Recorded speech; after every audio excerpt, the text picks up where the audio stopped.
तो सबसे पहला जो व्यक्तित्व है राजस्थान के महत्वपूर्ण व्यक्तित्व, नाम लिखना इनका।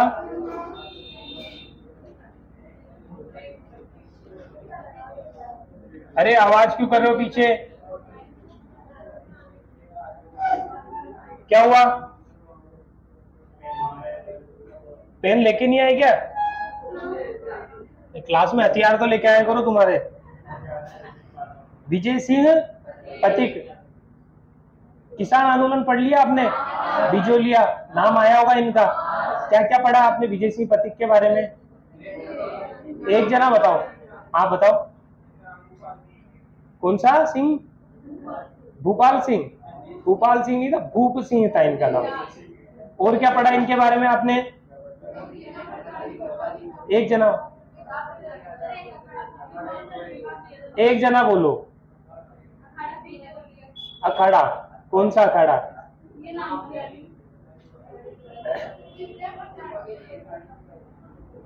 और क्या पढ़ा है आपने विजय सिंह पथिक के बारे में? सबसे पहली बात, जो विजय सिंह पथिक थे इनका वास्तविक नाम क्या था?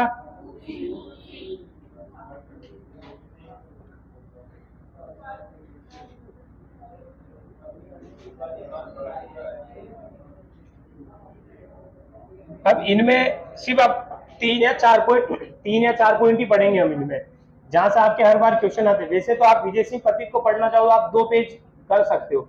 इन्होंने कौन कौन से आंदोलन में भाग लिया, किसके कहने पे ये सशस्त्र मतलब शस्त्रों के साथ इन्होंने क्रांति करी, ऐसे सारी बातें आप पढ़ सकते हैं। लेकिन आपको सिर्फ क्या बातें पढ़नी है जो आपके एग्जाम में आने लायक है। तो सबसे पहली बात, इनका वास्तविक नाम क्या था? भूप सिंह।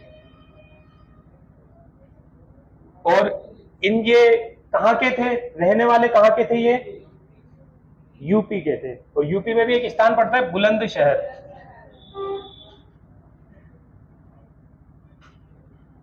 और यहीं पर ही इनका जन्म हुआ था, बुलंदशहर के पास में एक गांव था, यहीं पे इनका जन्म हुआ था। तो अगर कहीं आपसे क्वेश्चन पूछेंगे भूप सिंह कहाँ के रहने वाले थे? यूपी। और इनका वास्तविक नाम क्या था? भूप सिंह गुर्जर।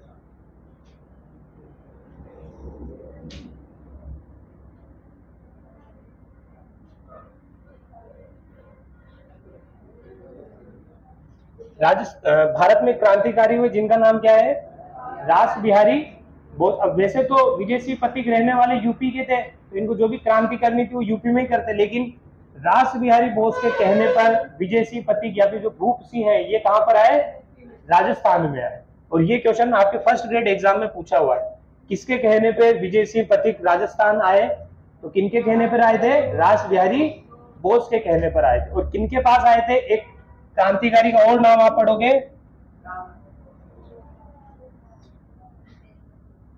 एक खरवा ठिकाना पड़ता है, यहाँ के ठाकुर थे जिनका नाम क्या है? गोपाल सिंह। तो रास बिहारी बोस के कहने पर विजय सिंह पथिक किनके पास आए? गोपाल सिंह खरवा के पास आए। लिखना इसमें, रास बिहारी बोस के कहने पर, रास बिहारी बोस के कहने पर, रास बिहारी बोस के कहने पर विजय सिंह पथिक, रास बिहारी बोस के कहने पर विजय सिंह पथिक राजस्थान में सशस्त्र क्रांति करने हेतु, राजस्थान में सशस्त्र क्रांति करने हेतु ठाकुर गोपाल सिंह खरवा के पास आए। राजस्थान में सशस्त्र क्रांति करने हेतु ठाकुर गोपाल सिंह खरवा के पास आए। तो आपको याद रखना है, विजय सिंह पथिक को यूपी से राजस्थान किसने भेजा था? रास बिहारी बोस ने।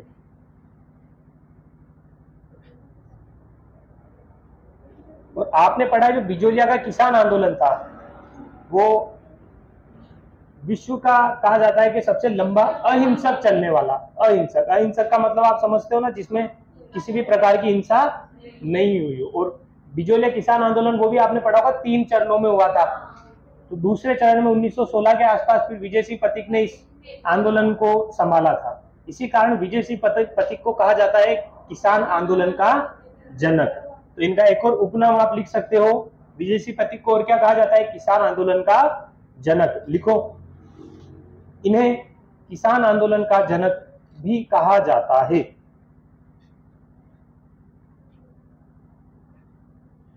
इन्हें किसान आंदोलन का जनक भी कहा जाता है।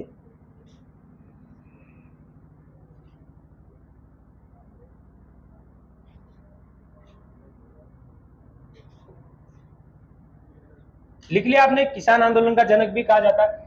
इन्होंने 2 संस्थाओं की स्थापना करी थी।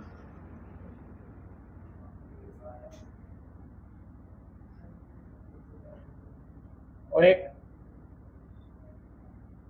राजस्थान सेवा संघ। ये तो नीचे वाला तो नाम आपने पढ़ लिया होगा, किसान आंदोलन में आया होगा आपके। तो वीर भारत समाज की स्थापना इन्होंने 1910 ईस्वी में करी थी और इसकी स्थापना 1919 ईस्वी में की थी। लिखना अगली लाइन में, हाँ, वर्धा में करी थी। महाराष्ट्र में पड़ता है वर्धा, वहां पे स्थापना करी थी। विजय सिंह पथिक ने वीर भारत समाज कोष्टक में 1910 व राजस्थान सेवा संघ की, राजस्थान सेवा संघ के आगे कोष्टक में 1919। वीर भारत समाज 1910 व राजस्थान सेवा संघ 1919 की स्थापना की।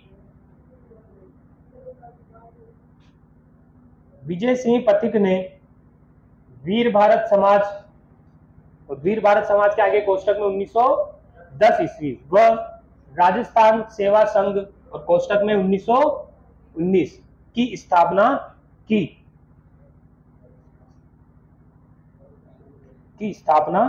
की। लिख लिया? तो इनके द्वारा मुख्य रूप से 2 संस्थाओं की स्थापना की गई थी, वीर भारत समाज और एक क्या नाम है? राजस्थान सेवा संघ। अब जो राजस्थान सेवा संघ है, इनके द्वारा अलग अलग पत्र निकाले जाते थे। पत्र जो समाचार पत्र होते हैं ना, वैसे ही। तो इनके द्वारा एक पत्र निकाला गया जिसका नाम क्या है? राजस्थान केसरी। जो केसरी सिंह बारेट, अगला एक आप नाम पढ़ोगे, उनके नाम से निकाली थी। क्या, कौन सी पत्रिका या कौन सा पत्र? राजस्थान केसरी। इसके बाद इन्होंने एक और पत्र निकाला, नवीन राजस्थान। और आपको पता है इस समय अंग्रेजों का शासन हुआ करता था भारत में। भारत में था तो राजस्थान में भी होगा ही सही। फिर अंग्रेजों ने नवीन राजस्थान को बैन कर दिया। फिर इसके स्थान पर इन्होंने जो पत्र निकाला उसका नाम क्या था? तरुण राजस्थान। तो विजय सिंह पथिक के द्वारा मुख्य रूप से 3 पत्र निकाले गए, या फिर 3 पत्रों के ये क्या थे? लिख लो इन तीनों के नाम। एक तो राजस्थान केसरी, एक नवीन राजस्थान और एक तरुण राजस्थान। इनके द्वारा राजस्थान केसरी, नवीन राजस्थान व तरुण राजस्थान नामक पत्र निकाले गए।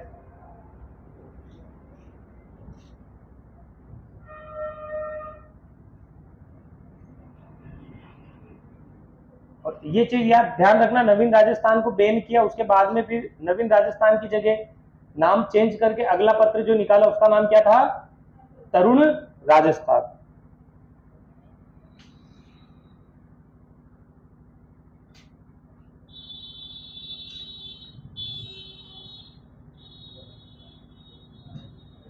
लिख लिया? जब ये क्रांति कर रहे थे तो इस समय अंग्रेजों ने पकड़ के टोडगढ़, नाम सुना है क्या आपने?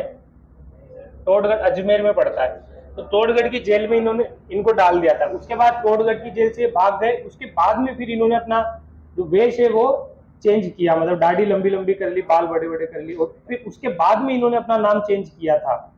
और नाम क्या रखा था फिर? विजय सिंह पथिक। तो क्वेश्चन जो फर्स्ट ग्रेड के एग्जाम होते हैं ना, उनमें पूछा जाता है कि इनको किस जेल में रखा था। तो आंसर क्या करना है? टोडगढ़ जेल। लिख लो ये बात भी आप। विजय सिंह पथिक को टोडगढ़ जेल में रखा गया था। और यहां से फिर ये भग गए और उसके बाद में फिर इन्होंने अपना वेश चेंज किया और फिर बिजोलिया किसान आंदोलन से जुड़ गए थे ये। तो आपको ध्यान रखना, इन्हें किस जेल में रखा था? टोडगढ़ की जेल में रखा था।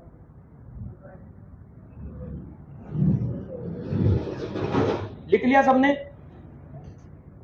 तो आपको विजय सिंह पथिक के बारे में उसी 4-5 बातें याद रखनी। सबसे पहली बात, विजय सिंह पथिक का वास्तविक नाम भूप सिंह। इनका जन्म कहाँ हुआ? बुलंदशहर यूपी में। और यूपी से इनको राजस्थान किसने भेजा?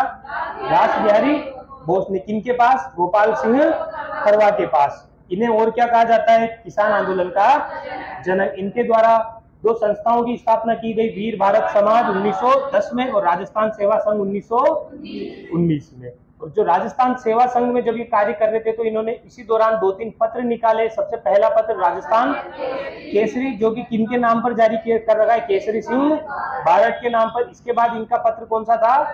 नवीन राजस्थान। अंग्रेजों ने नवीन राजस्थान पर बैन लगा दिया। उसके बाद में कौन सा किया इन्होंने? तरुण राजस्थान। आगे बात समझ में। और इन्हें जब ये क्रांतिकारी कर रहे थे, आंदोलन कर रहे थे, तो अंग्रेजों ने पकड़ के इन्हें किस जेल में रखा था? तोड़गढ़ की जेल में। फिर उस जेल से ये भाग के चले गए। उसके बाद फिर इन्होंने अपना वेश बदला और फिर इन्होंने कौन सा आंदोलन चलाया? बिजोलिया किसान आंदोलन। आगे बात समझ में। इनके बाद अगले महत्वपूर्ण व्यक्तित्व का नाम लिखना, अर्जुन लाल सेठी।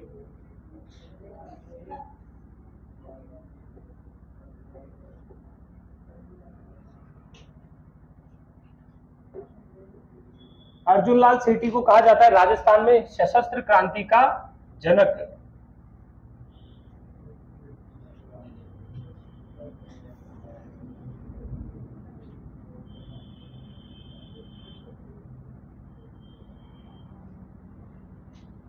तो इनका एक और उपनाम लिख लेना, अगर कभी एग्जाम में पूछ ले राजस्थान में सशस्त्र क्रांति का जनक किन्हें कहा जाता है, आंसर क्या करना है?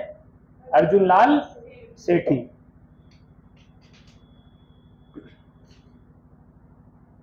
अर्जुन लाल सेठी थे। इनका मुख्य रूप से संबंध राजस्थान के जिस जिले से, उसका नाम है जयपुर। ठीक है, तो इनका संबंध किस जिले से था? जयपुर से था।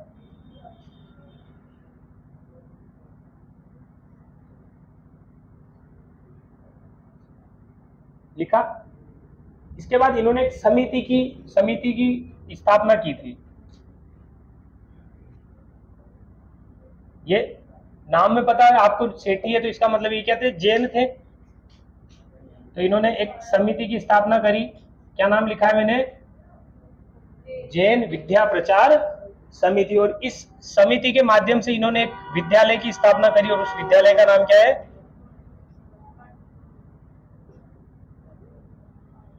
वर्धमान विद्यालय की जगह पाठशाला लिख लेंगे, वर्धमान पाठशाला। और ये पाठशाला कहां संचालित होती थी? आपके जयपुर। आई बात समझ में? लिखना। इनके द्वारा जैन विद्या प्रचार समिति की स्थापना की गई। इनके द्वारा जैन विद्या प्रचार समिति की स्थापना की गई। जैन विद्या प्रचार समिति की स्थापना की गई, जिसने किसकी स्थापना करवाई? फिर वर्धमान पाठशाला की। जिसने वर्धमान पाठशाला की स्थापना, और कहां पर करी थी स्थापना? जयपुर में। ठीक है, स्थापना की। लिख लिया। और इस पाठशाला का मुख्य रूप से कार्य क्या हुआ करता था? सिर्फ पढ़ाना नहीं था, जो क्रांतिकारी गतिविधियां जो होती थी, मतलब अंग्रेजों के विरुद्ध भड़काना और उनके विरुद्ध जो भी प्लानिंग करते थे, कोई आंदोलन करते थे, तो वो सिखाया जाता था इस पाठशाला में। आगे बात समझ में। इसके बाद में इन्होंने 2-3 पत्र, 2-3 इनकी रचनाएं हैं जिनके आपको नाम याद रखने हैं।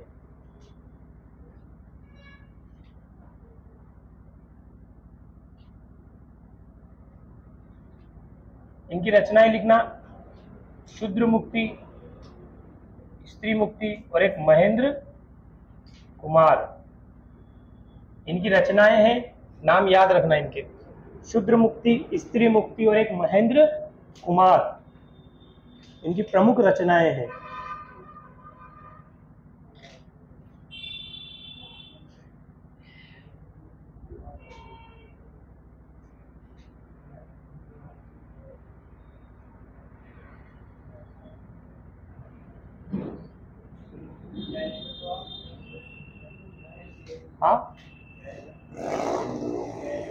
इनकी रचनाएं हैं शूद्र मुक्ति, स्त्री मुक्ति और एक महेंद्र कुमार। हाँ, महेंद्र कुमार कौन है क्या? लिख लिया। इसके बाद जब इनका अंतिम समय आया तो इन्होंने, पहली बात इनका अंतिम समय अजमेर में बीता और अंतिम समय में इन्होंने मुस्लिम धर्म अपना लिया था। ठीक है, लिखना इसमें, इन्होंने अपना अंतिम समय, इन्होंने अपना अंतिम समय, इन्होंने अपना अंतिम समय अजमेर में व्यतीत किया।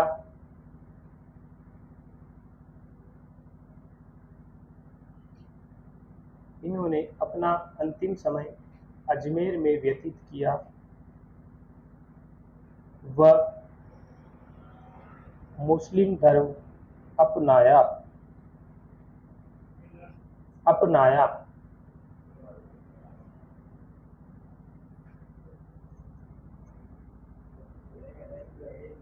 लिख लिया ये नाम आप, ये 2-3 रचनाओं के, और ये बात लिख लिया आपने, अजमेर में इनका अंतिम समय बीता और इन्होंने लास्ट में कौन सा धर्म अपनाया था? मुस्लिम धर्म।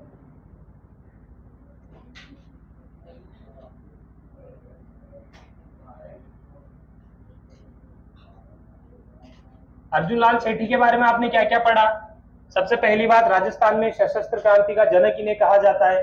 इन्होंने एक समिति की स्थापना करी थी, जैन विद्या प्रचार समिति, और जिसके तहत इन्होंने एक पाठशाला की स्थापना करी, क्या नाम? वर्धमान पाठशाला, जिसमें क्रांतिकारी गतिविधियां सिखाई जाती थी।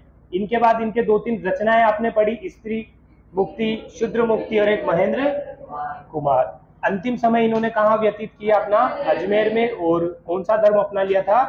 मुस्लिम धर्म अपना लिया था। अगले महत्वपूर्ण व्यक्तित्व हैं, क्या नाम इनका? केसरी सिंह बारहट। क्या क्या जानते हो इनके बारे में? क्या? चेतावनी, और क्या जानते हो? क्या क्या कहते हैं बताओ? हाँ बिल्कुल, तो पढ़ी यही रहे हो, तो इनके बारे में तो क्रांतिकारी गतिविधियां करी इन्होंने, और काफी महत्वपूर्ण व्यक्ति हैं। और जितने भी क्रांतिकारी, उनमें शायद एकमात्र यही व्यक्ति हैं जिनका पूरा परिवार, इनका पुत्र और इनका भाई, तीनों जो राजस्थान का, या फिर आप देश का स्वतंत्रता आंदोलन बोल रहे हो या फिर क्रांतिकारी आंदोलन बोल रहे हो, इसमें इन्होंने अपना पूरा जीवन न्योछावर कर दिया। तो काफी महत्वपूर्ण व्यक्ति हैं जिनके बारे में कई एग्जाम में क्वेश्चन पूछा हुआ है। तो सबसे पहली बात, केसरी सिंह बारहट, इनका जन्म कहां पर हुआ? और ये शाहपुरा कौन सा वाला है? भीलवाड़ा वाला। ठीक है, तो इनकी जो जन्म स्थली है वो कौन सी है? शाहपुरा। और इनकी कर्म स्थली, मतलब इन्होंने मुख्य रूप से जो अपने जो भी क्रांतिकारी गतिविधियां करी वो मुख्य रूप से किस एरिया में करी थी? कोटा और उसके आसपास के क्षेत्र में की थी। तो इनकी जन्म स्थली लिख लेना शाहपुरा, और कर्म स्थली कौन सी है? कोटा।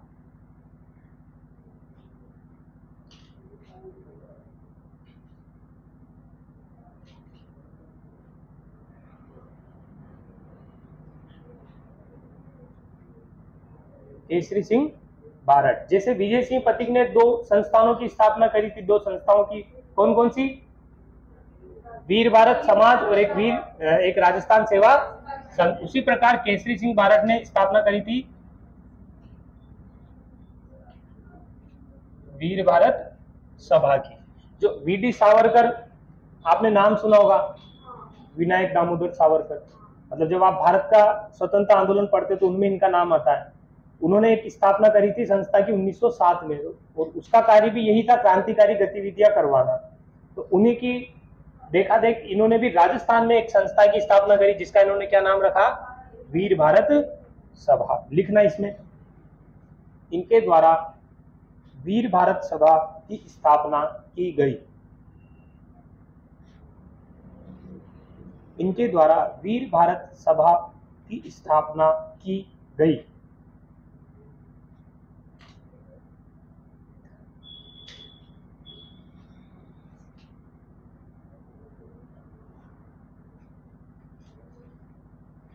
लिख लिया।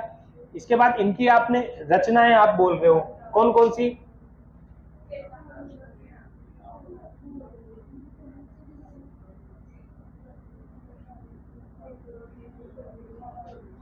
और ये क्या थे? 13 सोरठे थे। मतलब जैसे जब हिंदी जब आप पढ़ते तो उसमें काव्य शैलियां अलग अलग चलती है, मतलब कोई कोई कविताएं 4 लाइनों की होती है अलग अलग। वैसे ही जो ये चेतावनी चुंगटिया इन्होंने लिखे थे, कौन सी शैली में लिखे थे? 13 सोरठे। कुछ पता है क्या इसके बारे में आपको? क्या है, कब लिखे थे, क्यों लिखे थे, बताओ। एक जन, हाँ हाँ बोलो, आप बोलो। रोकने के लिए। तो जब 1903 की बात है ये, जब इन्होंने सुनाया ना इनको, अब की बात है 1903 ईस्वी के। इस समय भारत में जो वायसराय थे वो कौन थे? Lord Curzon. क्या नाम था उनका? Lord Curzon. उन्होंने दिल्ली दरबार लगाया था 1903 ईस्वी में। इस समय दिल्ली दरबार मतलब वहां पे जो ब्रिटेन की जो महारानी हुआ करती थी वो दिल्ली आए थे, तो उनके दरबार में राजस्थान और भारत की जितनी भी रियासतें थे उनके महाराजाओं को बुलाया था। एक तरह से आप यूं मान सकते हो मीटिंग करवाई थी। तो वहां पर जो मेवाड़ के उस समय शासक थे महाराणा फतेह सिंह, ये भी इस दिल्ली दरबार में जा रहे थे। तो कहा जाता है जो चित्तौड़गढ़ का रेलवे स्टेशन, उस समय ट्रेन से जा रहे थे ये, तो चित्तौड़गढ़ का जो रेलवे स्टेशन है वहां पर जो केसरी सिंह बारट है इन्होंने ये लिखे, क्या नाम से, क्या नाम है इनका? चेतावनीरा चुंगटिया। ये फिर जो महाराणा फतेह सिंह थे उन्हें सुनाया। तो इस जो चेतावनी चुंगटिया जो थे, इसमें क्या था? मेवाड़ के इतिहास के बारे में, मतलब जो मेवाड़ में जितने महापुरुष हुए जिन्होंने मतलब स्वतंत्रता के लिए अपने प्राण न्यौछावर कर दिए, किसी के भी अधीन नहीं आए, तो वो सारी कविताएं और इस प्रकार सुनाया। तो जो फतेह सिंह थे फिर वहीं से वापस रिटर्न हो गए, मतलब जो दिल्ली दरबार लगा वहां गए नहीं थे। चेतावनीरा चुंगटिया, आगे बात समझ में। इसके बाद इनकी 2-3 और रचनाएं हैं। एक रचना का नाम लिखना प्रताप चरित्र, एक रचना का नाम लिखना दुर्गादास चरित्र, एक रचना का नाम लिखना राजसिंह। लिखो ये रचनाएं सारी। और एक और रचना का नाम लिखना कुसुमांजलि।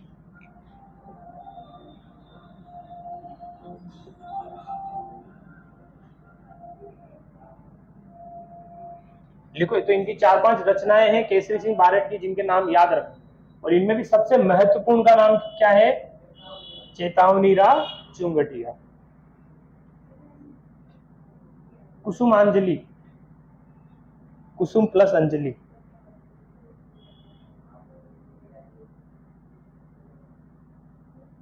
और चेतावनीरा चुंगटिया ये याद रख लोगे, इसमें लिखवानी पड़ेगी बात। दिल्ली दरबार जाने से फतेह सिंह को रोकने के लिए सुनाया था, ठीक है, 1903 ईस्वी में।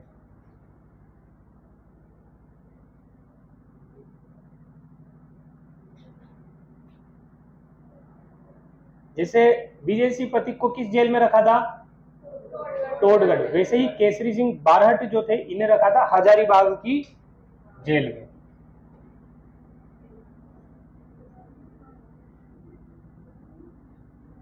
लिख लेना, इन्हें हजारीबाग जेल में बंदी बनाकर रखा। इन्हें हजारीबाग जेल में बंदी बनाकर रखा गया।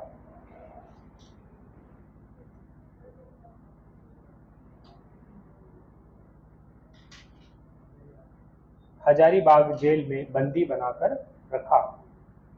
जैसे आपने अर्जुनलाल सेठी लिखा ना, वहां मैंने लिखवाया नहीं है, उनकी भी जेल का नाम लिख लेना, वेल्लूर जेल। तो अर्जुनलाल सेठी उन्हें किस जेल में बंदी बनाकर रखा था? वेल्लूर जेल में। और इन तीनों के क्वेश्चन पूछते हैं, जैसे आपके मिलान वाले आते हैं ना आजकल, उनमें क्वेश्चन पूछते हैं, इनमें तीनों का नाम लिखा होता है और तीनों की अलग अलग जेलें लिखी हुई होती है। वेल्लूर जेल।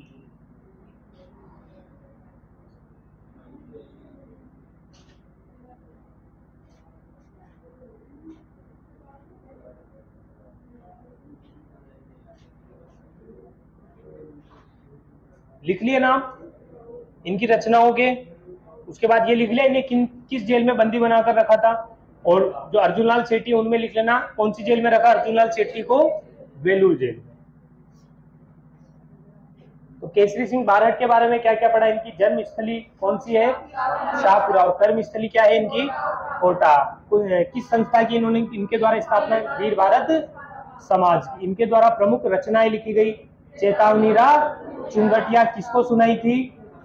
महाराणा फतेह सिंह को। कब? 1903 में। वायसराय कौन था? करजन था। ठीक है। और क्या पढ़ा आपने इनकी और रचनाएं? एक तो चेतावनी राह चुंगटिया हो गई, प्रताप चरित्र, दुर्गादास चरित्र और राजसेन चरित्र और एक कुसुमांजलि।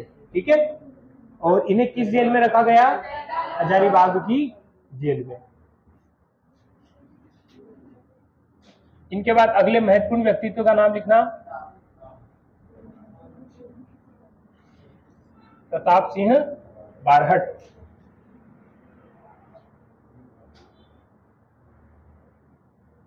प्रताप सिंह बारहट। तो प्रताप सिंह बारहट किनके पुत्र थे? केसरी सिंह बारहट के पुत्र थे। लिख लेना, ये केसरी सिंह बारहट के पुत्र थे। ये केसरी सिंह बारहट के पुत्र थे।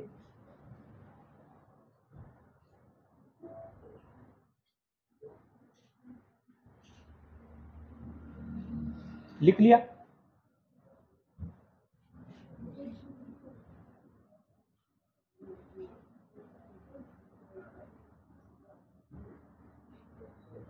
जो प्रताप सिंह बारहट थे, ये इनके चाचा जो थे जोरावर सिंह भाटी, मतलब केसरी सिंह बारहट जो थे उनके भाई थे जोरावर सिंह बारहट।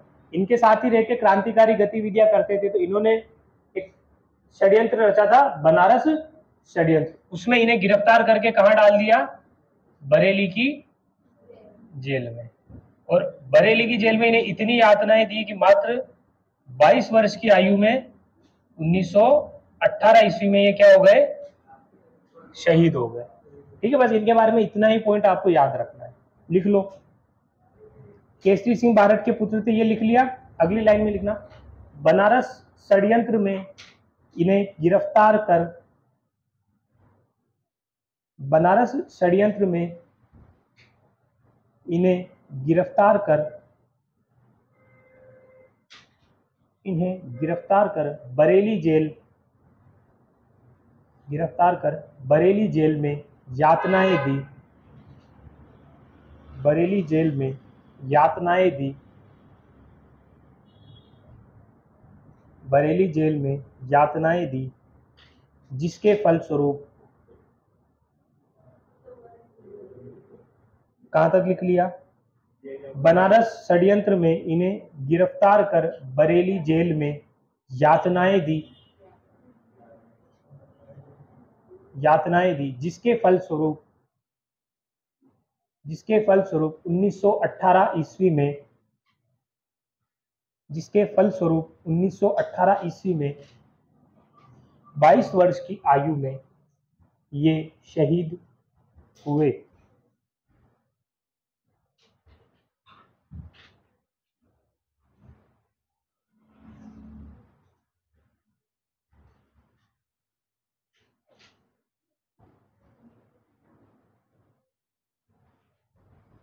लिख लिया?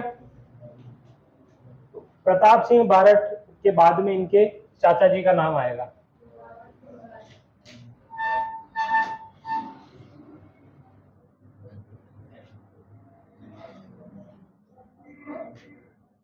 जोरावर सिंह बारहट।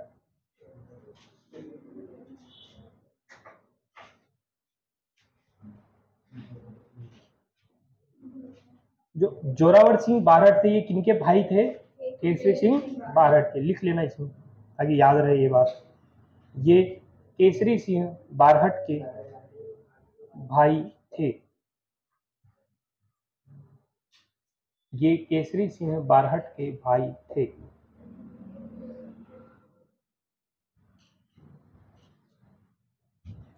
लिख लिया सबने? 1912 ईस्वी की बात है। 1912 ईस्वी। इस समय, इससे पहले आपको पता है जो राजधानी वो क्या हुआ करती थी भारत की? हाँ, क्या हुआ करती थी? है कोलकाता। इससे पहले जो भारत की राजधानी वो क्या हुआ करती थी, कोलकाता। 1912-13 के आसपास में जो राजधानी वो चेंज करके कहां से कहां कर दी, कोलकाता से दिल्ली। तो उस समय जो जोरावर सिंह बारट अपने जो साथी थे उनके साथ मिलकर इन्होंने बम कांड किया था। मतलब जो वायसराय वो जा रहे थे तो उनके हाथी पे बैठ के जा रहे थे तो उनके ऊपर बम फेंक दिया था और वो किस्मत से वो बच गए थे। तो उस कांड में इन्हें पकड़ लिया था। कौन सा, दिल्ली बम कांड।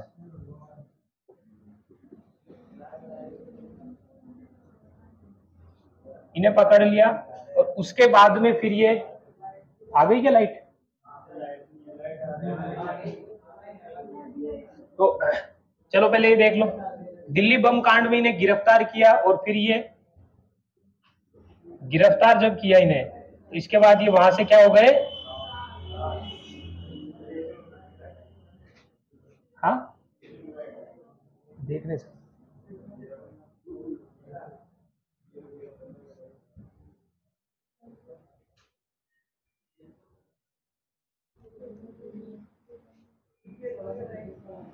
सोलह पे कर दें।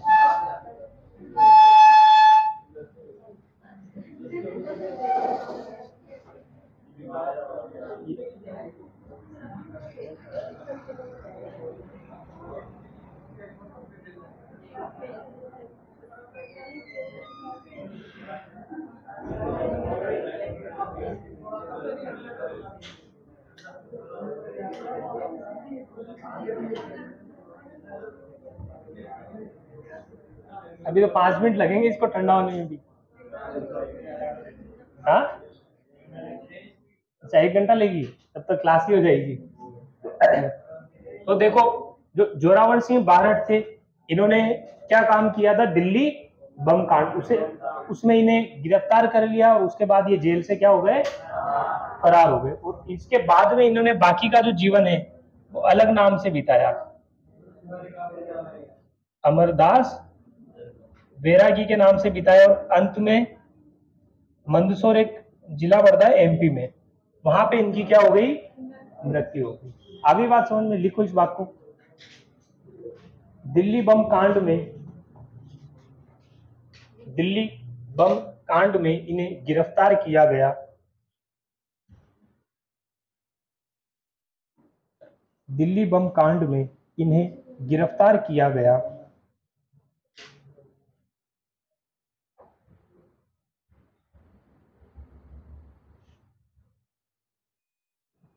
दिल्ली बम कांड में इन्हें गिरफ्तार किया गया। वहां से ये फरार हो गए। हाँ आप भाग गए फरार हो गए एक ही बात है। वहां से ये फरार हो गए तथा अपना शेष जीवन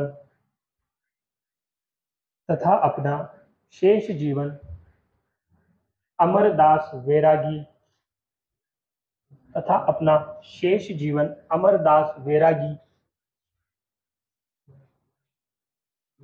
अमरदास बैरागी के नाम से बिताया।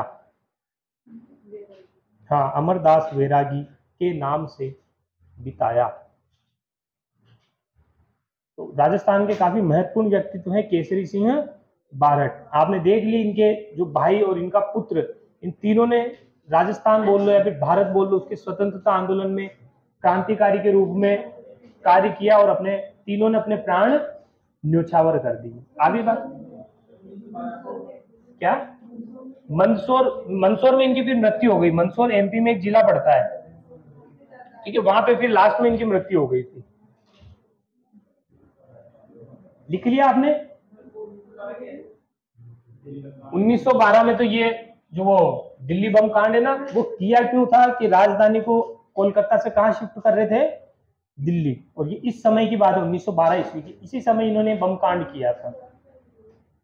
ठीक है, और वैसे ये सन वगैरह आपसे पूछेंगे भी नहीं, सीधा से यही पूछेंगे कि इन्हें किस षड्यंत्र या किस कांड में इन्हें गिरफ्तार किया था, दिल्ली के बम कांड में। ठीक है, तो तीनों व्यक्तित्व, तीनों एक ही परिवार के, इनको याद रखना। इनका जो जन्म स्थल है तीनों का कहां पर है? शाहपुरा में। ठीक है। इनके बाद महत्वपूर्ण व्यक्तित्व राजस्थान के,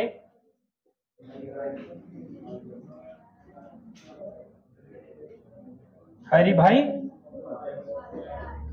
उपाध्याय।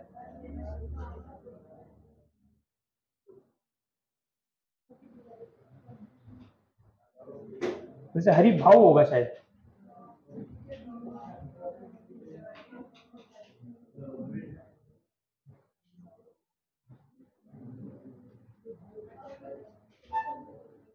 हरिभाऊ उपाध्याय,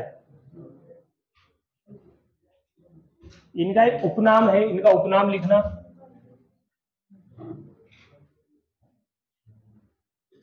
क्या नाम है? सर्वोदयी। सर्वोदयी का मतलब सभी पर दया करने वाले। हरिभाऊ उपाध्याय का उपनाम लिख लेना, सर्वोदयी।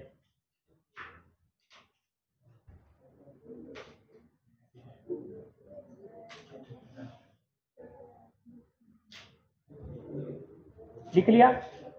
इन्हें मुख्य रूप से क्यों याद किया जाता है? मुख्य रूप से इनका संबंध राजस्थान में अजमेर जिले से था। कहां से था? अजमेर से। और इन्होंने मुख्य रूप से जो कार्य किए वो महिला शिक्षा के लिए किए थे। अजमेर में एक स्थान पड़ता है, क्या नाम है? हटुंडी। इन्होंने वहां पर एक स्थापना करी थी महिला शिक्षा सदन की, 1927 ईस्वी में। लिखना, उपनाम लिख लिया। अगली लाइन में लिखना, इन्होंने हटुंडी में महिला शिक्षा सदन, इन्होंने हटुंडी में महिला शिक्षा सदन की स्थापना, महिला शिक्षा सदन की स्थापना 1927 ईस्वी में की।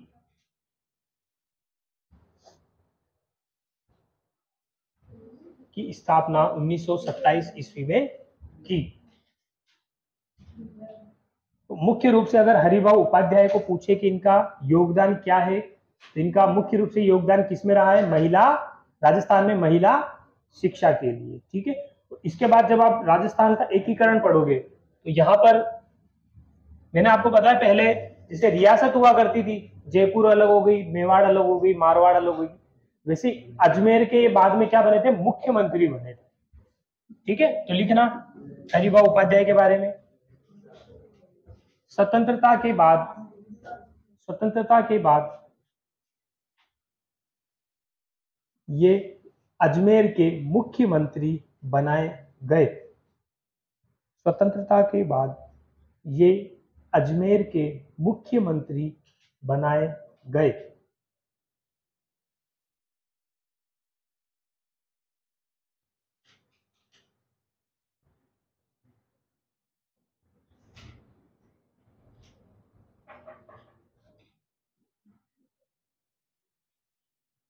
लिख लिया।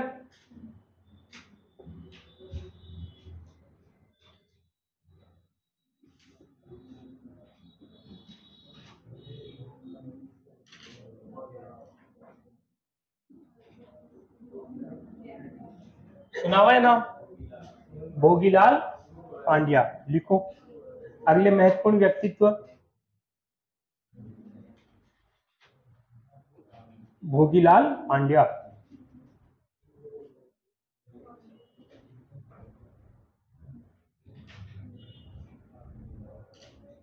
भोगीलाल पांड्या का मुख्य रूप से संबंध जिस जिले से आता है उस जिले का नाम है,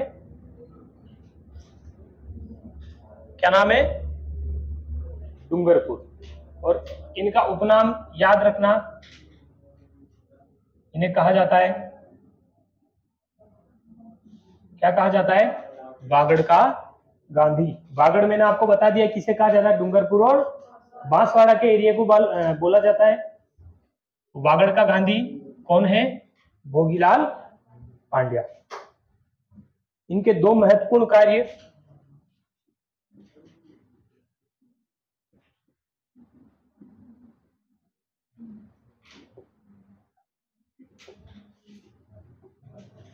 इन्होंने एक संस्था की स्थापना करी जिसका क्या नाम है, वागड़ सेवा मंदिर। इसके अलावा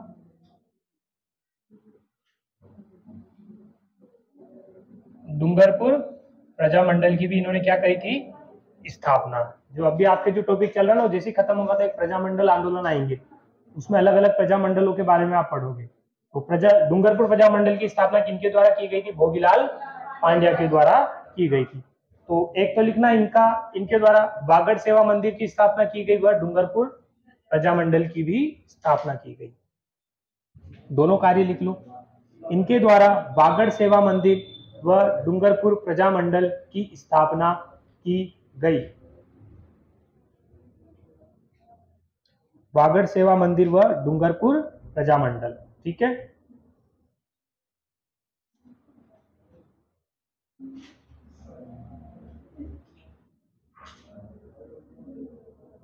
लिख लिया। तो भोगीलाल पांड्या के बारे में क्या पढ़ा आपने, इनका संबंध कहां से है, डूंगरपुर से, और महत्वपूर्ण कार्य वागड़ सेवा मंदिर की स्थापना और एक डूंगरपुर प्रजामंडल की स्थापना। इनके बाद महत्वपूर्ण व्यक्तित्व,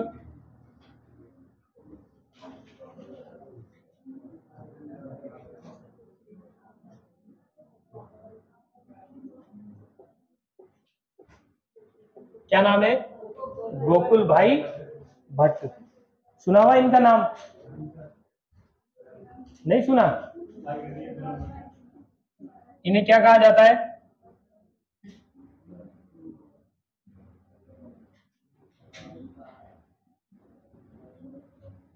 क्या कहा जाता है इन्हें, राजस्थान का गांधी।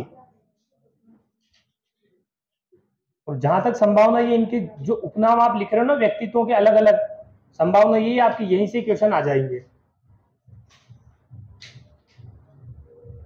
और जो गोकुल भाई भट्ट है, इनका संबंध राजस्थान के किस जिले से है,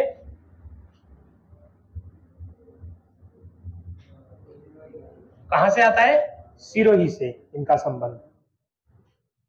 और गोकुल भाई भट्ट के द्वारा जिस प्रकार भोगीलाल पांड्या ने किस प्रजामंडल की स्थापना करी थी, डूंगरपुर, वैसे ही सिरोही प्रजामंडल की स्थापना किनके द्वारा, लिख लो। इनका उपनाम लिख लिया, राजस्थान का गांधी। इनसे संबंधित जिला लिख लिया, सिरोही। अगली लाइन में लिखना, इनके द्वारा सिरोही प्रजामंडल की स्थापना की गई।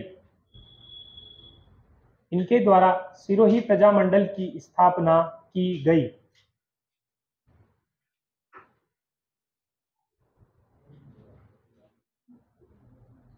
सिरोही प्रजामंडल की स्थापना की गई।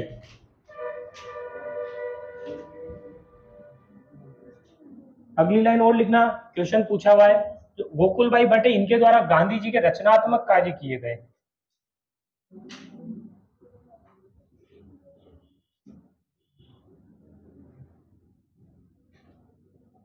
ये क्वेश्चन पूछा हुआ एग्जाम में, इसको याद रखना है आपको। लिखना, इनके द्वारा गांधी जी के रचनात्मक कार्य, इनके द्वारा गांधी जी के रचनात्मक कार्य किए गए।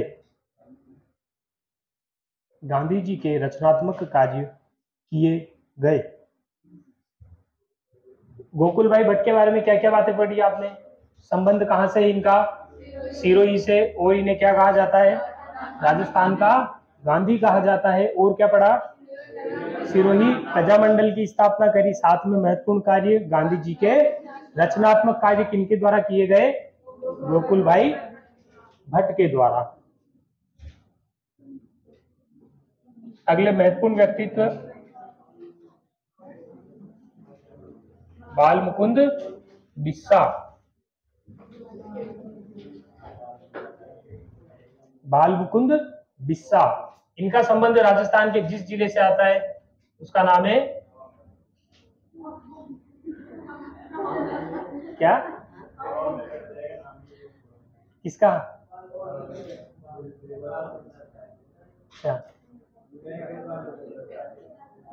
अच्छा हवा महल के विधायक। तो जो बाल मुकुंद बिस्सा, इनका संबंध राजस्थान के किस जिले से है, डीडवाना। और इन्हें क्या कहा जाता है, क्या कहा जाता है?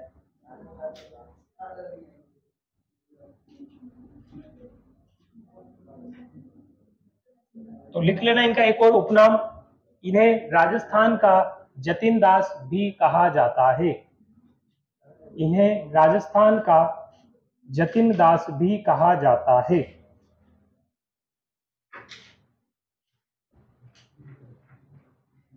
इनके द्वारा क्या कार्य किया गया? 1942 की बात है। 1942 ईस्वी में क्या हुआ था? भारत का इतिहास पढ़ा है आपने? 8 अगस्त 1942 को भारत छोड़ो आंदोलन की शुरुआत हुई थी। उसी संदर्भ में ये सब अपने अपने प्रदर्शन कर रहे थे, तो जो बाल मुकुंद बिस्सा है इन्हें गिरफ्तार करके जेल में डाल दिया, और उसके बाद इन्होंने क्या करी, जेल में बैठकर भूख हड़ताल की, और भूख हड़ताल करते करते ये क्या हो गए, शहीद हो गए। ठीक है, लिख लो इस बात को, लिखो। राजस्थान का जतिन दास के लिख दिया। अगली लाइन में लिखना 1942 ईस्वी में 1942 ईस्वी में जेल में भूख हड़ताल, जेल में भूख हड़ताल करते हुए ये शहीद हो गए।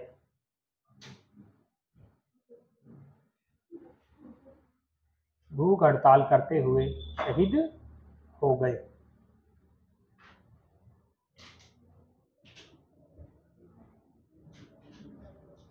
लिख लिया?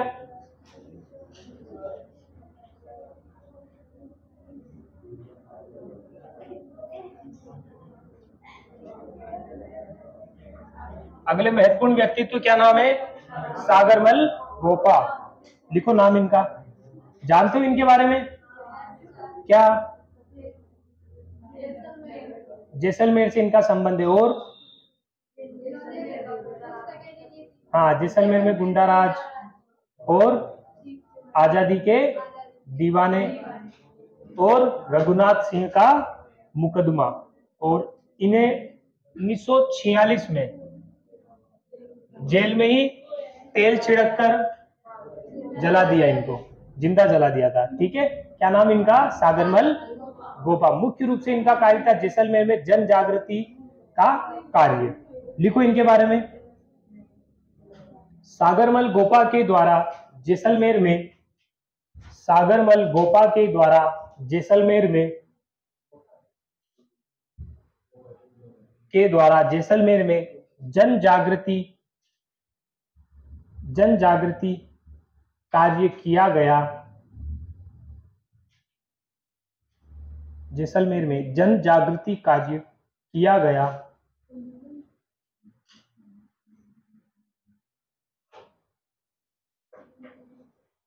कार्य किया गया। 1946 ईस्वी में 1946 ईस्वी में जेल में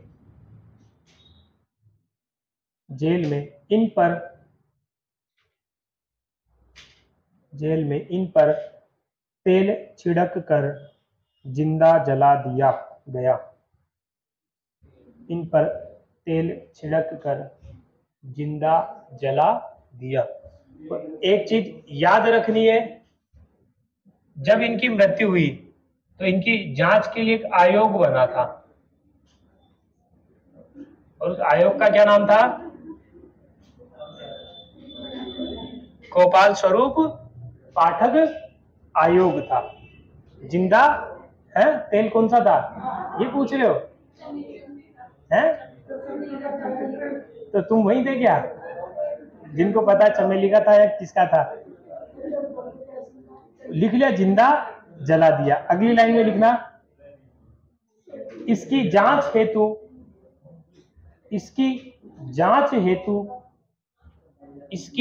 हेतु गोपाल स्वरूप पाठक आयोग बनाया गया।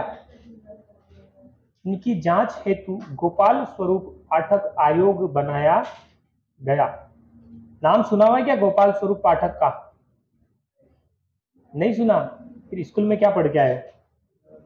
भारत के उपराष्ट्रपति रहे ये गोपाल स्वरूप पाठक। इसका मतलब स्कूल में पढ़ाई नहीं करी है तुमने ना? तो लिख लिया, गोपाल स्वरूप पाठक आयोग बनाया गया। और इनके जो प्रमुख रचनाएं हैं कौन कौन सी बताई? जैसलमेर में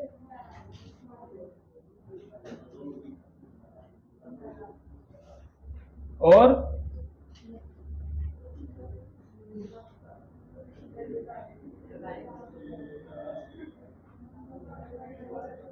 लिखो इनकी रचनाएं।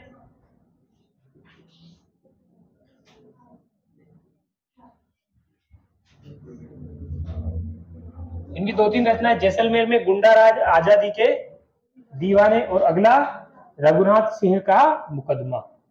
ये दोनों तीनों रचनाएं इनकी है, सागरमल गोपा की।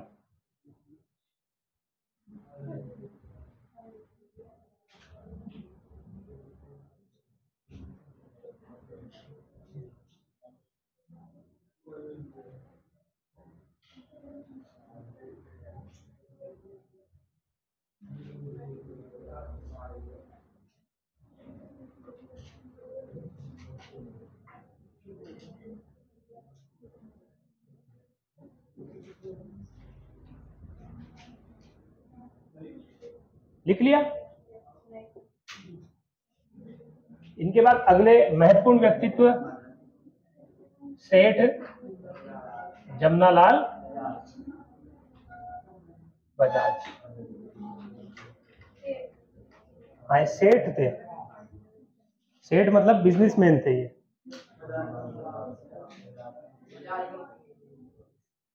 सेठ जमनालाल बजाज। इन्हें क्या कहा जाता है? इन्हें कहा जाता है, बिल्कुल,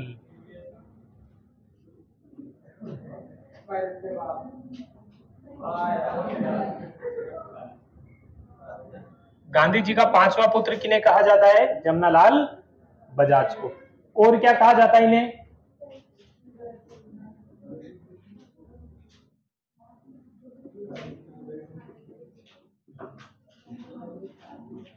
राजस्थान का भामाशाह। भामाशाह के बारे में जानते हो? भामाशाह किससे बोलते हो? तो भामाशाह कौन थे? महाराणा प्रताप। जब हल्दी घाटी युद्ध हुआ उसके बाद महाराणा प्रताप के पास पैसों की कमी हो गई, तो जो ये जैन व्यापारी थे, इन्होंने महाराणा प्रताप को उस समय 2 लाख या कुछ ऐसे इतने रुपए दिए थे। इस कारण राजस्थान में जो भी कोई दान करता है उन्हें किस नाम से जाना जाता है? भामाशाह। तो इन्हें जो जमनालाल बजाज है, इन्हें क्या कहा जाता है? राजस्थान का भामाशाह। क्यों कहा जाता है? राजस्थान में जो क्रांतिकारी आंदोलन जितने भी हुए राजस्थान में, उनमें अधिकतर में जो पैसा है वो किनके द्वारा लगाया गया था? जमनालाल बजाज के द्वारा। ठीक है, इस कारण इन्हें क्या कहा जाता है? राजस्थान का भामाशाह। ठीक है। और जमनालाल बजाज का संबंध राजस्थान के किस जिले से आता है? कहां से इनका संबंध है? सीकर से। बस आपको ये 2 बातें लिखनी है इनमें। और इसके अलावा इनके द्वारा कई संस्थाओं की भी स्थापना की गई और कई संस्थाओं के ये उम्र भर अध्यक्ष भी रहे। वैसे वो सारी संस्थाएं आपको याद नहीं रखनी, बस इनके बारे में 2-3 बातें। गांधी जी का पांचवा पुत्र और राजस्थान का भामाशाह, इनसे संबंधित जिला सीकर। आ गई बात समझ में? इसके बाद प्रमुख व्यक्तित्व हीरालाल शास्त्री।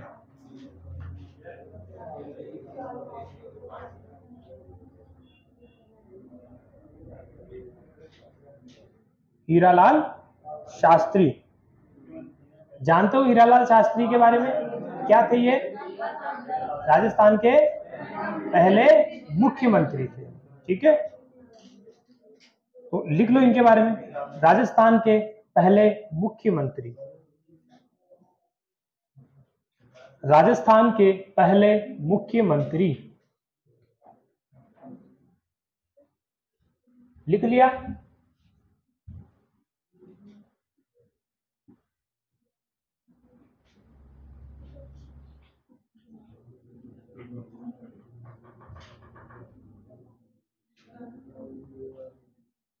लिख लिया आपने, राजस्थान के पहले मुख्यमंत्री।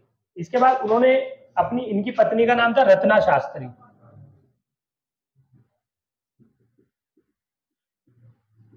क्या नाम था इनकी पत्नी का?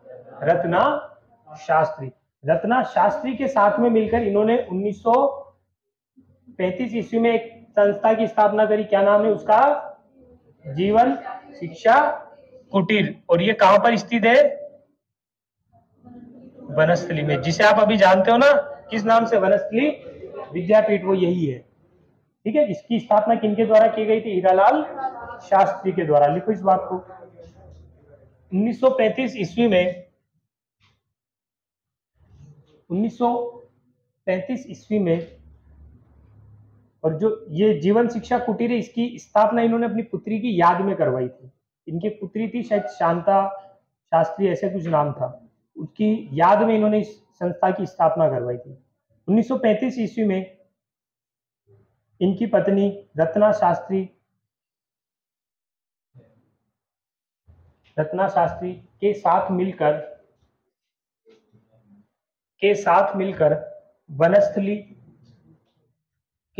मिलकर वनस्थली में जीवन शिक्षा कुटीर, वनस्थली में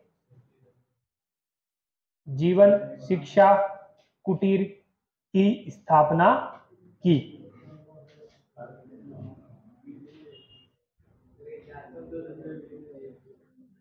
लिख लिया?